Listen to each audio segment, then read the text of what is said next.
Welcome back to Real Phonies, where we take a love for movies and television and combine it with very little knowledge about movies and television. I'm your host, Christian. Join with me, as always, are my co-hosts, Joseph. Yellow. And Jehu. Cuckoo! This week to talk about the latest entry in the long-running Predator franchise, Dan Trachtenberg's Prey. Yep. New on Hulu. Listen, normally I know the cast of these things, but I'm going to sound really racist right now and say I don't know any of these people, and I didn't look it up.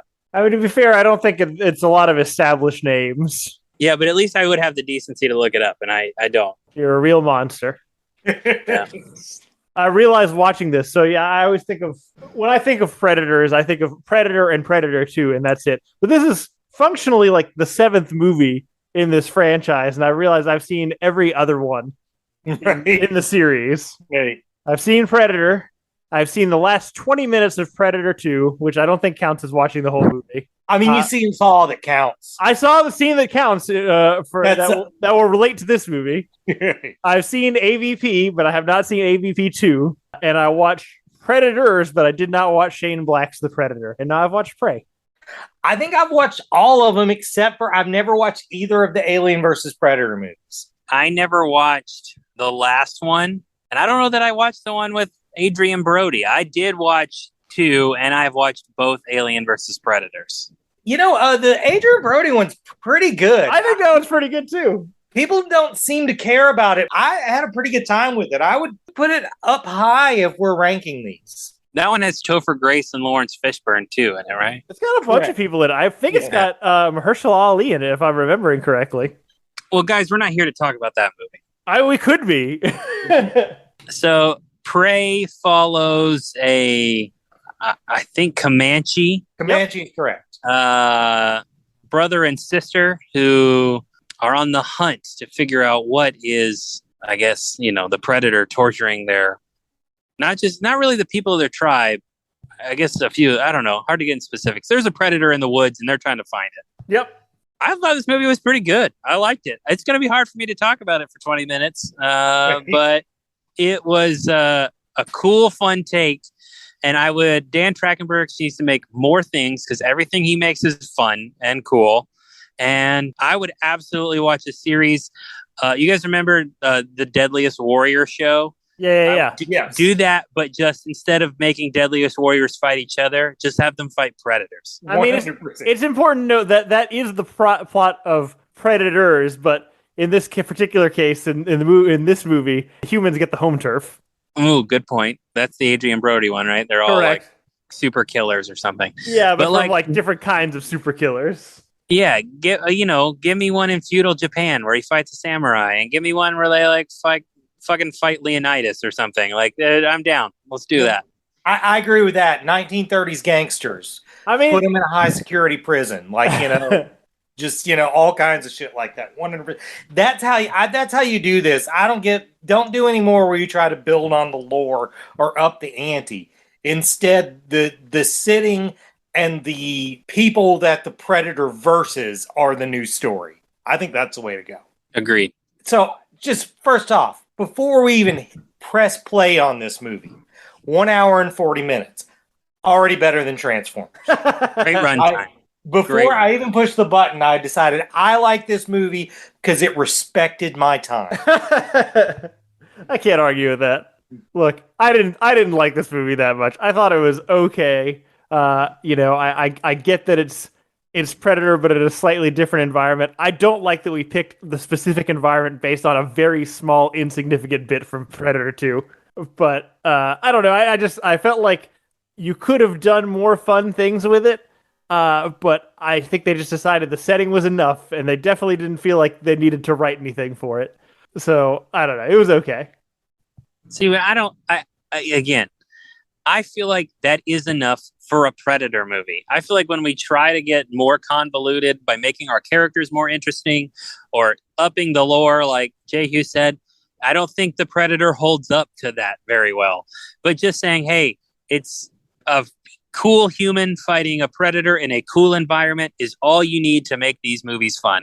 Yeah, almost everything I want to talk about in this movie would be talked about in spoilers. So if we want to move on to that point, I'm fine. Let's do it. Let's do spoilers. I think one of my issues with this movie is it just makes the Predator just seem like not a jerk, but just like he's definitely not scary. I've seen the internet make comparisons as like the Predator that lands on Earth is like the dentist that goes safari hunting. Uh, and it's very much the same thing. Like, there's no sport at any point in this entire movie. Well, I just don't feel like, I don't know. It doesn't feel like a monster movie. It just feels like a dumb shit who's like substantially more prepared, more capable, but is just an idiot and falls victim to his own stupidity. see, I now that I'm thinking about it, I can't think of a place where the movie pointed this to me, but I guess I just decided at some point that the Predator was going through the same story as the characters that we were following in this movie. This was like the hunt to prove his manhood. I So that's gotcha. why he was a little more inept than any Predator we had met before. I like that. That actually turns me around on it a bit. I didn't. That's way smarter, Hurt, than I think the movie is. I think you're 100%. getting it. But I kind of dug. I say Doug. I understood this Predator to be more feral. Like, it was not as well thought out. It was just more like, it wasn't clever. It was just more instinct. It's just killing because it's supposed to kill. Right. And it wasn't like setting traps. And I think I just took that to be either they weren't. It was a weird dichotomy because I was like, why would this like animal like creature have all this advanced tech? Right. But then I was also like, but it's also not the Predators we see 300 years from now when we get the Predators of the modern film, whatever, Right. like timeline wise. Yeah. So, can you guys guess what my favorite thing about this movie was? Besides the 1 hour and 40-minute time run. No, I have an idea, but I don't think it's. I'm not sure. I fucking loved that quicksand was a plot. Oh, yes. I just want to talk about that.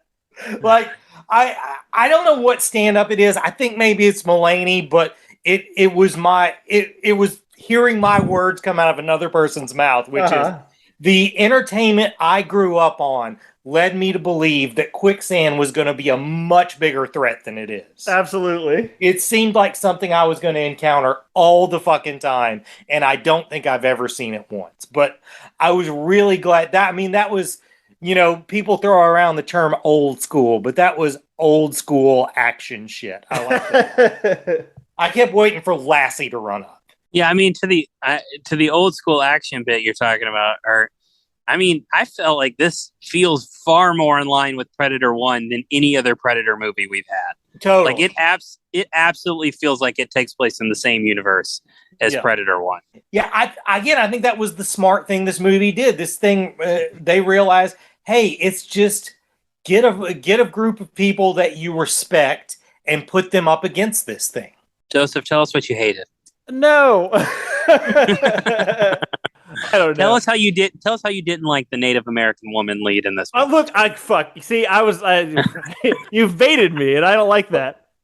Well, I will, to interrupt you, I will say one of the things I liked about her that, people who don't usually like, female leads in action movies, one of their big complaints is they can just do everything for no reason. And I liked that she couldn't. Her first attempt at almost everything was a disaster. Yep. And that made the movie more interesting to me. I agree with that. And I think she's really good in it. I think I don't think anybody does anything wrong in this movie. I think it's a perfectly logistically sound movie. To your point, Christian, I do feel like I think there's a way to do female action star where it's not just constantly turning to camera and being like, women can be action stars too. I felt like this movie was doing a lot of that, which I don't know. I think Aliens is a good example. Even fucking 10 Cloverfield Lane, another Dan Trachtenberg movie, is a better example. I think this one was a little ham-fisted for me. On the absolute reverse note, contradicting myself, I do love the fact that the other hunting party members were 80s era jock villains, Right. just without the Letterman jackets. Right. They were outstanding. Yeah. I agree 100%. They were just assholes for no reason, no real motivation, just because the story needed them to be assholes. I did enjoy that. I've never been one for the Mary Sue complaint. It's always just fucking stupid to me. We never complain about Luke Skywalker, and in 2 hours that guy goes from oxygen farm boy to destroyer of the Death Star, and people don't make this complaint. So right, 100%. It doesn't bug me when it happens to women either. And this movie is definitely, okay, you're gonna fucking complain anyway, so I'm gonna make a movie doing exactly the thing you complain about. And the point of that is you're still gonna complain at the end, and I appreciate that. You show this movie to know who your friends should be and who they shouldn't be. It's profiling 100%. Yeah. There are other things about this movie. It's really not. I don't feel like it's a really rich vein to draw from. No, it's a fucking Predator movie. It's a fucking Predator movie. That's all it is, and it's fine. So this didn't go to theaters at all, right? No. I was gonna say, because it really looks like television, and I don't think that's bad. Television today still looks better than movies of the 80s, so it still looked like a good Predator movie. Yep, agreed. A lot of practical effects in this film. I did see they CGI'd over the face, despite the fact that they had a practical a face, and the practical face looks sick as shit. CGI is not great in it, but it's on a Hulu budget. I do love the chopping off the mandible and stabbing him with it. That was top-notch shit. Yeah. I did really like that. Yeah. There's good violence in that movie. There is some good violence in here. They don't shy away from the blood. No, they do not. I felt so bad for that French dude. I really wanted him to make it. Right. He almost did. He was so fucking close. I know. He was very much. It shows that there's really no point in being the one guy, a good guy in a group of assholes. Ride with assholes, you die with assholes. Yeah, 100%. Yeah, that's a good point. How has it taken us so fucking long, 30 years, to name one of these movies Prey? That's a good question. we had to exhaust all of the plural and article variations of Predator first. The Predator. Predators. I'm sure at some point this was named like a Predator. Yeah, 100%. Something like that. But I think it fits this one more than any of them, since everybody in this was a hunter. Yeah. I also, if you ask me which of these movies I will watch again, it will make my answer very easy: Predator and Prey. Yeah, that's fair. You should watch Predators, though. It's genuinely good. It is. I agree. Look, I could pick on some other bullshitty things that I don't think are that important, but one of the things that did bother me, and I don't know if I know this movie was also shot in Comanche, so I don't know if there's like a corollary language wise, but it was weird that like one of the lines they decided was like the repeat lines of the movie was "bring it home," which I don't know where what the etymology there is. I've always assumed it was sports. I've always assumed it was like baseball. Right. So it just seems like a really strange feel. Like this is going to be the like important line between the brother-sister relationship in this movie is a sport that you've never heard of that hasn't been invented yet. Right. Well, I will say on that same note, the one time I really groaned in this movie is when the brother said, "I got this." Like, I just don't feel like Comanche said, "I got this." Yeah. Maybe I'm wrong about that. I recently heard this guy speak about cultural appropriation. He was a Native American, and he was like, "Yeah, two things are offensive. Like when it comes to cultural appropriation, it's when you steal our culture for your own values. Like, but number two is when you assume something is our culture and then you steal it anyway." So he used the example of like the concept of tribes and spirit guardians. He's like, these are things that white people put on Native Americans, and now you use them and you're like, "Oh, I'm sorry, I'm not trying to be offensive." And he's like, "And that was never our shit anyway." And so then the whole time I was watching this movie, I was trying to figure out what was cultural appropriation, what was authentic, and what was something white people put on them. And it really just fucked up my brain the whole time watching. That's fair. I think it was best to not try to figure that out. I wasn't intending to, but now it was in my brain. Idiot Christian would have just enjoyed it. But Christian, who's trying to be more socially conscious about these things, was like, "Fuck, how do I like this?" Am I an asshole for liking it? Yeah, I do. I will say now that I'm reliving it, I keep thinking the funny parts, like the comedy moments in this movie, are quite good, I think. But I loved they're tied to the tree, and she's telling like the beaver story. Yeah, right? It's great. Like it's such great buildup for such a good payoff. Great choice. I meant to mention this earlier, but I also think at some point the earliest draft of this script probably came from someone was possibly high watching The Revenant and thought, man, this movie would be better with the Predator in it. I did think that several times in this movie. Yeah, definitely this movie would not exist if The Revenant hadn't happened. Well, Prey. Do we have anything? I think that's Prey. That's pretty good. I'm good with that. Yeah, we got more words out of it than I thought we would. Me too. Considering, again, there wasn't much talking. Actually, there was so little talking in this that I kind of thought they could have just done it without words. Yeah, I thought that too. That would have been fucking cool. I would have really liked that. I mean, I want to watch the Comanche version because I feel like that would also be fucking cool. But yeah, I agree. So that's Prey. So I've been turned around, better than Transformers. All right, good. Woohoo! You're right on. What have we been watching the past week, guys? Let's see. I watched a bunch of shit. I watched Secrets of Dumbledore finally. That's the best of those Fantastic Beasts movies. It's pretty okay. Listen, I don't think any of them are great, but that one is the first one I'm like, okay, I get why this exists. Yeah, better than Transformers. Mads is always great. Let's see, what else did I watch? Oh, I watched Hellboy 2019. And listen, if that movie came out in 2006 and the other two Hellboys didn't exist, I would be totally fine with that movie. 100%. Its detriment is that none of those things are true. Right. David Harbour is great. I'll say this, a little bit of a rabbit trail here. When I read Hellboy comics, I don't really read Hellboy as an idiot. I read Hellboy as a guy who's put up defenses to try to settle the difference between his destiny and who he wants to be. So he has the way he deals with things is maybe making a quip or, relying on muscle versus brains, but I don't read him to be an idiot. But that Hellboy is stupid in that movie. Right. And I don't necessarily agree with that. You can tell me I'm wrong. No, you had it perfectly.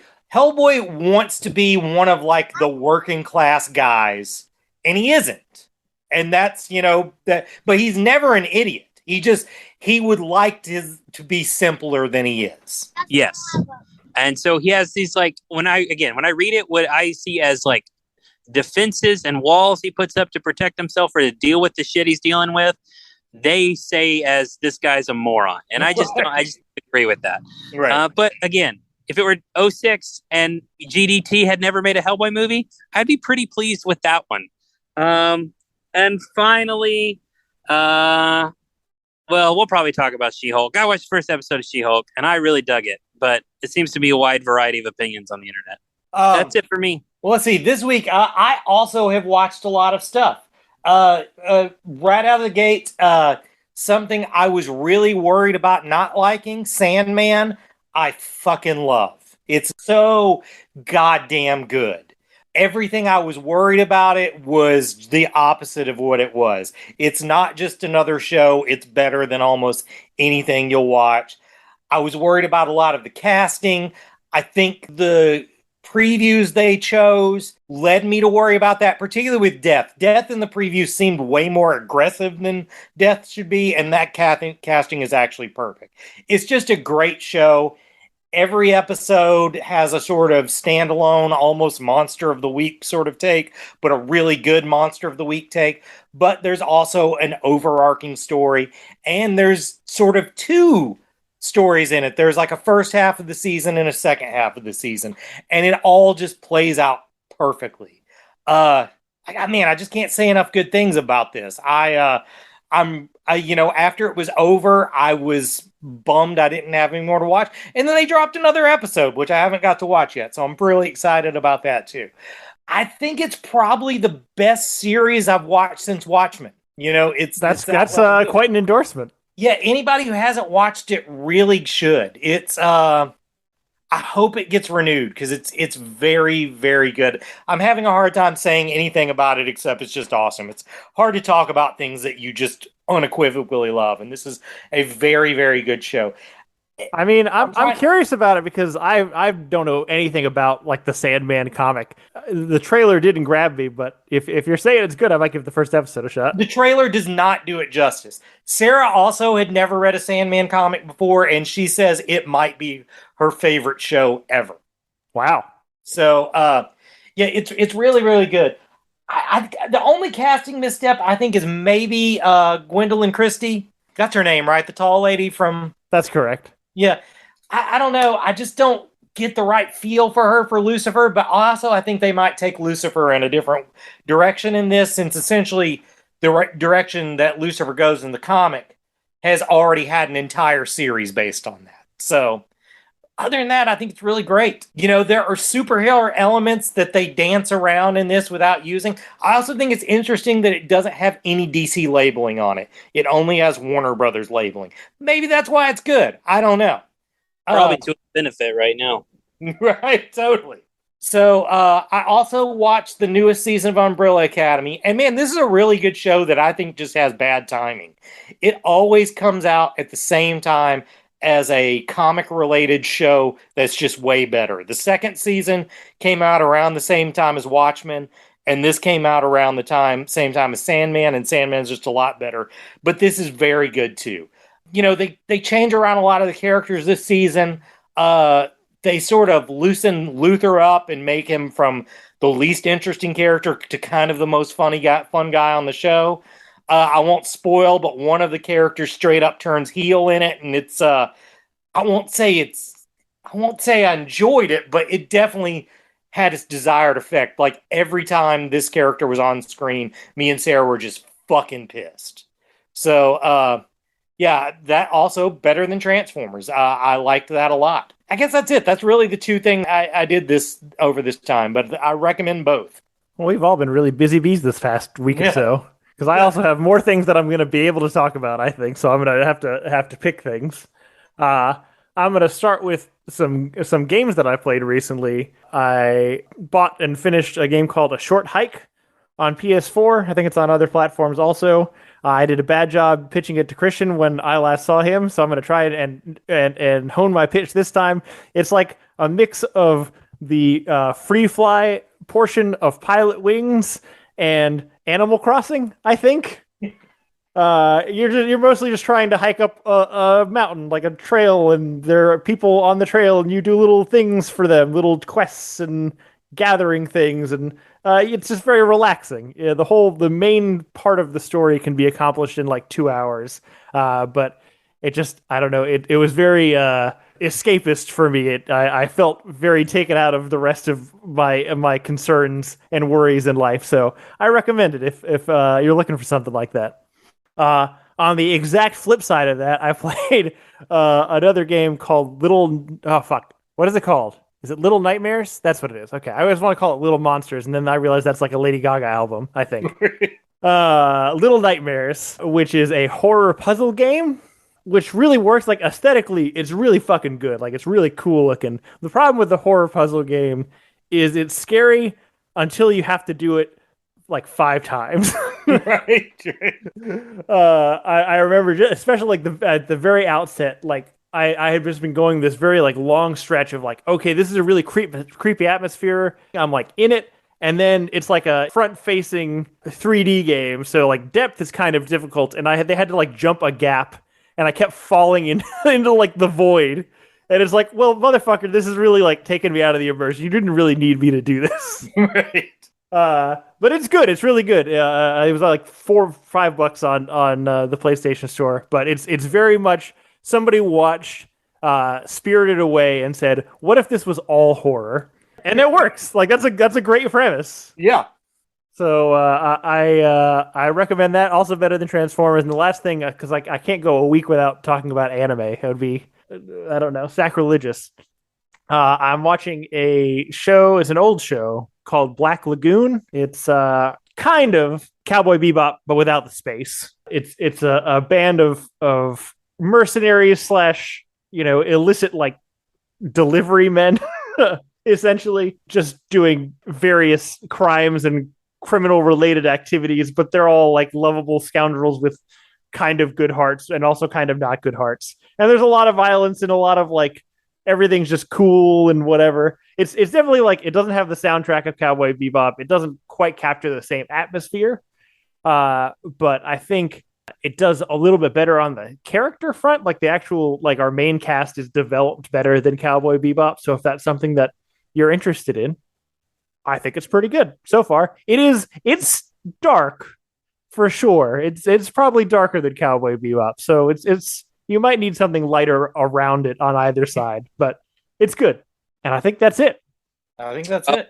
I will say one thing with the new Lord of the Rings show coming out in a month or in like 2 weeks or whatever. I'm back on my Lord of the Rings shit. Yep. And I did watch the 3 films, but I watched the regular version, not the extended edition, because I haven't done that in probably a decade. Right. Yeah, shit still holds up, guys. I mean, it's just the best. It's the best fucking trilogy of movies ever. Like, it just is so good. I have nothing to say other than whatever you're doing this afternoon, you should not do that and just watch Lord of the Rings instead, because it will be a better day. I was about to say. I mean, look, we are at a slow season for content. It's definitely not a lot of stuff is getting released right these days. Do we want to do something Lord of the Rings related as a pretense before the Lord of the Rings show comes out? I'd be into that. I would be so into that. But what would be more interesting, us just raving about Lord of the Rings are actually arguing about how Desolation of Smaug is not the freaking best. You know what? We might be able to get Ian back for that. Ian might come back just to be on my side about Desolation of Smaug. We'll workshop it. Yeah, we'll figure something out. Yeah. Well, thanks everybody for listening. Please rate, subscribe, tell your friends about the podcast. We'll do something next week, as we always do. Or sometimes we don't do. I don't know. If you want to get in touch with us, if you want to tell us your opinions about Prey, or if you want to be on the wrong side of history with me about female-led action movies, you can reach us at realphonies@gmail.com. If we have any listeners, I would love to hear what people think would be a good setting for a Predator movie. Yeah, that's a good one. I like that. Yeah. I love the mobster idea. That's a really good one. You can reach us at realphonies@gmail.com. You can also follow us on Facebook and Twitter at realphonies, on Instagram, real_phonies. Thanks, Zach Evans for art and Brian Velasquez for our theme. We'll see you guys later. Later.